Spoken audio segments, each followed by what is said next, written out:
Welcome po sa ating channel, G-Trick TV. Nandito na naman tayo sa ating mga tutorial about glass in aluminum installation, lalo na sa mga presyo nito.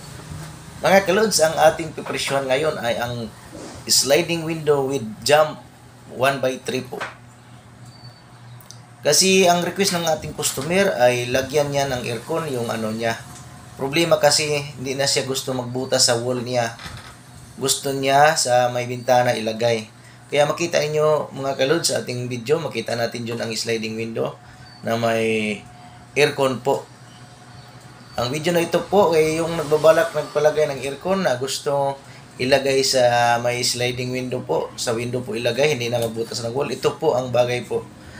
Lagyan nyo lang ng hamba na 1x3 po na aluminum. At saka doon sa baba ang ano po, ang aircon. Yung sukat ng aircon po, ganun rin ang sukat ng lapad sa fix sa taas. Fix po yan. Yung sa tabi po, yun doon ang sliding nyo ilagay. Yan ang pinaka magandang paraan po sa paglagay ng aircon sa ating may sliding window po. Ang ganyan po, kasukat po, kalaki na sukat na walang hamba ay nasa 4,800 po. Kaya naglagay tayo ng hamba, add pa tayo ng hamba na 1x3, add po tayo ng kada square foot, 75 per square foot. Additional natin. 16 po ang square foot ng 4x4 times 75. Additional tayo ng 1,200 po. Kaya naging 6,000 po ang ganyan kalaki na bintana na may hamba na 1x3 na may lalagyan ng aircon at saka may fix sa taas po.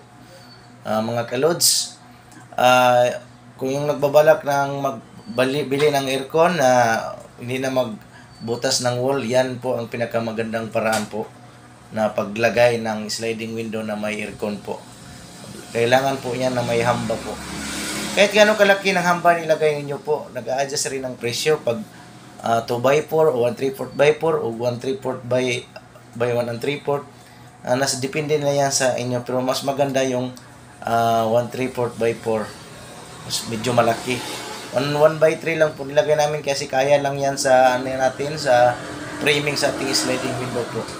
Medyo mura-mura siya ng konti kaysa 1/3 by 4. Makita nyo naman, ang gamit namin analog po, yung itim na color at saka dark gray glass. Uniform po yung kulay niya sa ating sliding window. Maraming salamat mga kalods sa inyong pagsubaybay sa ating channel. Kung baguhan ka pa sa ating channel, pakisuyo ng pakiclick ng subscribe. At kung gustong may mga katanungan dyan, ay mag-comment lang sa ating comment section para masagot natin about glass in aluminum works po. Sa mga presyo o ano pang mga katanungan nyo, ay mag-comment lang kayo dyan. At huwag kalimutang like and share po sa ating video po para ang iba po ay makakaalam sa ganitong klase po ng ating ginagawa. Maraming salamat mga kalods at God bless everyone po.